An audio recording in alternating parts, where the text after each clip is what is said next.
Hi everybody, welcome to Meandmygolf. We are here at Wentworth, and today, Piers, we're on the golf course with the one and only Sergio Garcia. Can you believe it? This is going to be a lot of fun. Let's take charge of your game.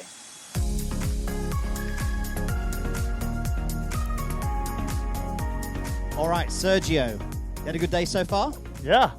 Good. Beautiful. Looking forward to this. No warm-up? Hope you guys had a good one too. Yeah, absolutely, absolutely. So, Sergio, obviously the first hole at Wentworth is a tricky hole. As we're speaking, the wind picks up a little bit into left to right. You've played a lot of pro-ams with amateurs over the years, and pre-shot routines are crucial in situations like this, the strategy and what have you. You see a lot of things go wrong, but what sort of things are you looking for when you're about to play this tee shot? Can you talk us through and then hit the shot for us? Yeah. Well, the first thing I will be looking forward to, it's a little bit more of a warm-up. I think when it comes down to playing the course, it's at the end of the day, it's just being as committed as possible to whatever you want to do. So pick your line, commit to that line, commit to the shot you want to hit. It's easier said than done, obviously, because the ball is still and our brains they can't stop thinking. But you just try to do that, and then if you committed to that, you're going to be a lot smoother. Your swing is going to be, there's not going to be many doubts, and you can kind of hit it more or less the way you want to. It's important to stick to a nice pre-shot routine, whatever it is that you feel like you need. Usually, for me, it's one swing behind the ball, kind of walk into it, set up, couple waggles, and hit it. Sometimes the simpler it is, the better it is. Like I always say, we play our best when we think the least. When you just thinking about the shot you want to hit, that's the only thing you think. That's usually the best. When you're thinking about swing and this and bunker and whatever it is, sometimes the less you think, the better it is, because the smoother your transition is. You're not putting too many things in your mind. So ultimately, it's about having a simple plan and sticking to it, isn't it? Yes, and committing to it. Yeah. And with all your experience, Sergio, do you still feel nerves? Let's say at the Open at Port Rush, first tee.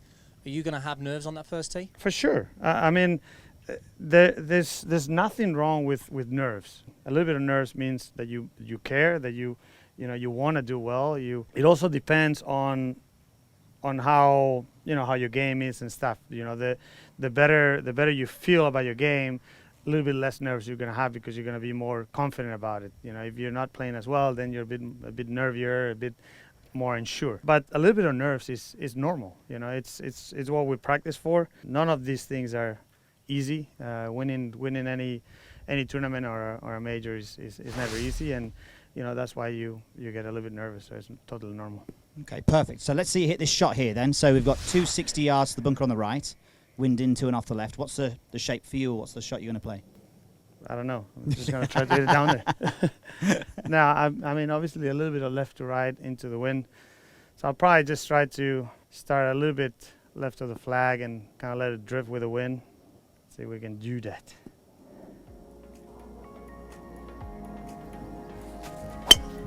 Kind of like that. Maybe should not have a warm-up again. Still got it. Perfect. All right, let's go down there and see what we've got. So Sergio, it'd be great to talk about life on tour next week at the Open. What does a day in the life look like for you? Let's say on the Tuesday, your prep, and has it changed now? Does it allow you to be a little bit? Does it give you more time now? You've got the experience. It depends. It depends if you've played the course or not. Next week, for example, I'll probably play 18 holes on Monday, and they'll play 9 on Tuesday, 9 on Wednesday. Get a good look at the course. Also, I'm 39 now. I'm not, 22 or 25 anymore. So you want to save as much energy as possible for Thursday to Sunday. You don't want to get to the weekend and you're tired because you play 18 holes every day on Monday, Tuesday, Wednesday, and then you're kind of a little bit worn out by the end of the week. With all the pressure that an Open brings and stuff. So, try to prep nicely those first 3 days, and then just go out there and do it the best possible. Yeah. And do you think sometimes the maybe not being so familiar with the course at Port Rush, can that help in any way? That you're not aware of some of the dangers or all of them, I suppose? Yeah, I mean, what they call it, the double-edged knife, you know, the double-edged sword. Like it could help because sometimes if you don't know there's a danger somewhere, you don't think about it and you just do your normal swing. Yeah. But at the same time, there's some things that you need to know. You know, you might hit a great drive and there's a creek in the middle there, and you don't know about it, and all of a sudden you're in the middle of the creek with hitting a good drive. So, a couple of rounds, you usually see everything you need to see. Yeah. And you'd rather be prepared than unprepared anyway. Yeah. Which is key. Unfortunately, we're not going to play that really nice drive that you hit. What? We're not going to allow you to play that one. You should have told me too easy. You should have told me to hit a bad drive then. We've actually got a ball in this tree right here. How high? But being as your superpower is creativity, we thought, well, let's put you in a situation that we're more familiar with, which is not the middle of the fairway. Maybe behind some trees where you need to, again, be a little bit more creative. Now, we know you know how to play the fade around the tree. We'd love you put you in a situation where you need to play, let's say, a draw to that flag into the breeze. Okay. 220 carry. Pretty easy, yeah? Let me see. Sergio, on this, would you... 226 out of the rough. Yeah. Nice. What are you thinking here as far as the next shot's concerned? Are you thinking right half of the green? I'm thinking, how the hell did I get here? It looked like a good drive. How dare they hit my ball here? 226 out of the rough into the wind. It's not the easiest shot in the world. But I'll give myself a good lie. Yeah, definitely give yourself a good lie. There you go. Yeah, it's probably going to be a 3-iron. 220 to that front right part of the green. Into this wind. Hopefully it doesn't come out a little soft. Sometimes long irons out of rough come out a little bit soft. And if it does, then it's going to be difficult for me to reach with this club. So by that you mean not getting a flyer so much? It depends a little bit on the grass, but from the 4-iron, 3-iron, if you have a 2-iron, coming out of the rough, usually the ball tends to come out a little bit soft. Then shorter clubs, like 5, 6, 7, usually 6, 7, 8, 9 pitching wedge, they seem to fly. So it's funny because you would think, you know, if I'm hitting a 7-iron and it's flying, why shouldn't it fly with a 3? You would think so, but more times than not, it comes out a little bit spinny and a little bit soft. See if I can hit and ball flight here, do you think you're going to put anything on it? Any shape on it? Yeah, I'll try to hit a little draw just to miss this branch in here. See if I can start it somewhere around the right bunker, turn it towards the middle of the green. Obviously, this is not an easy shot. It's 200 almost 30 yards into the wind. So if I can manage to hit this club and hit it in the middle of the green, you know, it's a great shot. Obviously, if I hit it to 5 feet, it's unbelievable. But, you know, anywhere, if I can hit it anywhere on the green, I'll be happy with it. Even just around the edges, it's not a bad shot. It was actually Chris Hederman who made us put the ball here, by the way. All right, let's see. Don't blow too hard, Win.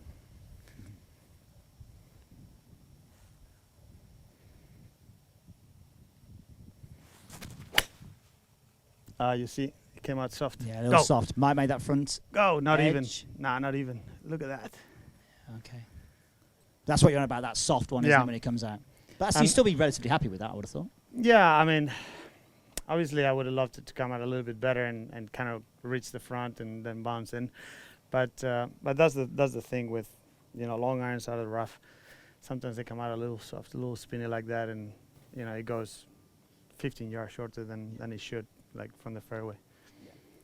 Okay, I suppose the worst thing you want there is, though, actually hitting it through the back of a green like this. At least you're going back into the breeze. Yeah, and the thing is, like, if I hit 5-wood from there, and the 5-wood comes out a little bit, I mean, I'm flying it over the green. Yeah. And then who knows where it's going. So you hope that it comes out the way you expect it. If it doesn't, you're there. You know, you can still get it up and down. If it comes out the way you hope it's going to come out, then it probably just gets on the green, and you can make a 2-putt par or a 2-putt birdie if it's in a par 5 or something like that. Okay. So you also have to look at, you know, if you can hit the absolute perfect shot, what's your best leave to try to you know, to make the least amount of shots. Anytime today? One more. Why aren't you doing this, Mike? You're the caddy. Caddy assistant. We should have given that to you. So 180 back into the draft a little bit. 180. Looks closer. Feels like 6 is too much, but Your assistant might be fired in a minute. let's see. Mike's on the job. Well done, Andy. Thank you. Confirmation from the caddy. Thank you, Mike. What would I do without you?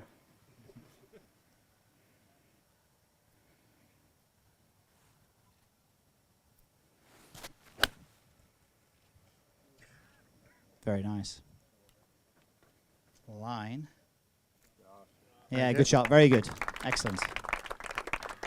Easy. So are you thinking there a little bit of a hold up against the breeze with a draw?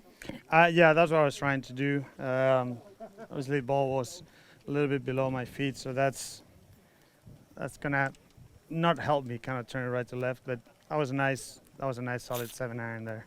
So you can commit to that draw a little bit more because of that ball below feet almost. Is that what you're saying? Sorry. Yeah, a little bit. I mean, you have to realize that most likely, that's gonna make you kind of let it go a little bit to the right. So if you can commit to that and knowing that the wind is coming out of the left. So, a question from the audience, Sergio. One of the guys just asked, how much are you practicing per week now, and training from a physical standpoint? I'll probably practice about, on a normal week, it'd be like 6 days a week. And I would probably do 5 hours of golf, maybe like an hour putting, hit some balls, work on my wedges, chip a little bit for another hour or so, and then go and play 12 or 13 holes, something like that. Then come back home, have lunch with the girls. Sounds like a nice day to me. Yeah. Like to play sports, also as a physical training, so I play tennis or cardio and a little bit of gym 2 or 3 times a week. Okay, so we've got a bunker shot here. Now this is pretty tricky. I mean, we've got 25 yards to the flag, so it's not just your typical splash.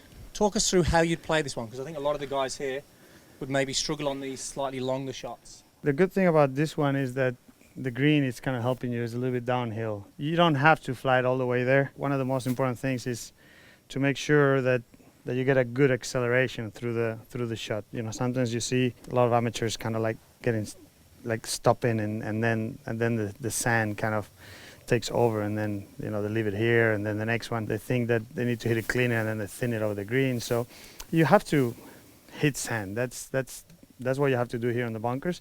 But the most important thing is to make sure that you accelerate through that shot, so the sand doesn't take over. You still have control.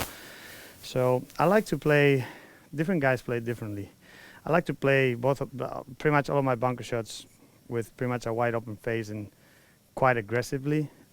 For this shot, I'll usually try to. It also depends on how firm the greens are and stuff. But the way the greens are right now, they don't look terribly quick or firm. Is it more of a case of varying the speed as opposed to varying how much sand you take? No, I mean, the speed is going to be pretty much very similar all the time. It's just a matter of maybe don't open the face quite as much, and if it's closer, just open it up a bit more. So for me on this shot, I'll try to fly it just past the downslope, probably 3 or 4 yards short of the flag, and kind of one hop and let it release. A little bit too much, a little bit too far. Firm. That's not far off, but it's interesting how you say. Yeah. So the loft that you present, how much you open the face is obviously that's determining the distance you can hit it. Yeah. What loft have you got on there? 58. 58. And you play as you say, you play all your shots with that club. Unless it gets Not really all long? of them. Like for example, shots like this, like that length, yes. But if I had a shot probably to where the camera girl is, I might play it. I might play with my 52. Don't move. So I'll still play it kind of very similar. Open the face, explosion. This way I'm not changing too much like my strike zone, because sometimes out of the bunker you try to change depending on how far, and you have to catch it so well. So I like to play like explosion shots for every yardage. So with this club, it's going to fly farther. Yeah. And that was then- about where she was. Yeah. You know, I found out for me that's more consistent. And then, you know, if I have a 50-yard shot, which is really difficult, 50-yard shot out of the bunker is probably one of the toughest shots, then I'll probably have like an 8-iron. And I'll just open the face and hit the same shot. You know, a little explosion with acceleration, knowing that, you know, it's probably going to go around that distance. It might not go perfectly, but the good thing about it is that if I miss it a little bit, I might hit it 40 yards. Mhm. And if I hit it perfect, I'll probably hit it very close. If you do it with a lob wedge, if you hit it perfect, yeah, it's going to be perfect. But if you catch it a little thin, you're probably going to hit it 25 yards long. And if you catch it, because you're not doing like a full swing, because you're trying to catch it quite thin, if you catch it a little heavy, because you're doing like a little swing, you're probably going to hit it 20 yards. For me, you know, I bring the mistake like closer together to the flag. It's amazing how many people don't actually think about that shot and how effective it actually can be as well. Yeah, it's probably the toughest shot in golf. Yeah, but it's a good. I think that we always see it as well that they have to aim a little bit further left, obviously, Yeah. because of the because the it's going lower to be loft. coming with a bit more cut spin. Of course. And, yeah. Yeah, but yeah, excellent. There you have it. What a fantastic experience that was. Sergio Garcia, could be one of the best golfers out there and a really nice guy. Yeah, getting to walk the course with him, ask him questions about his personal life, but also see what he does in situations is really powerful, not only for us, but also hopefully for you guys. So I hope you enjoyed it. If you did, hit that thumbs up. And comment down below Yeah. and also subscribe if you haven't already. Cheers, guys. See you later.